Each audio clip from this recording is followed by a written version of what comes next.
AIADMK mega கூட்டணி அமைத்திருக்கிறது. மிகப்பெரிய கூட்டணி.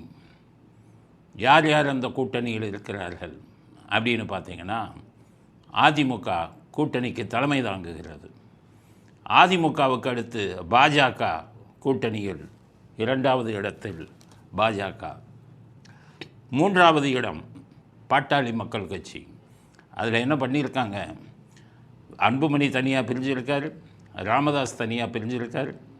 அன்புமணியை பற்றி உங்களுக்கு தெரியும், அவர் சிபிஐயில் 5000 கோடி அந்த வழக்கு அவர் மேலே இருக்குது. அதனால் அவர் பாஜக பக்கம்தான் போவார்.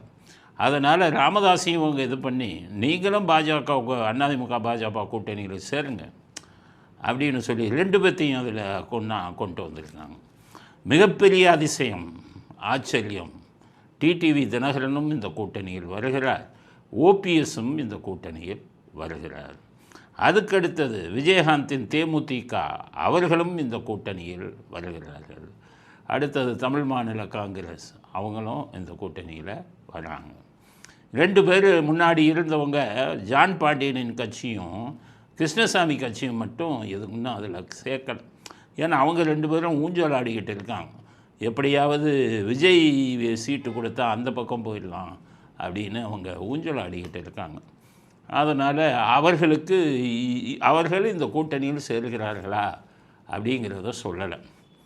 அதனால் இப்போ இந்த கூட்டணி உருவாகி இருக்கிறது.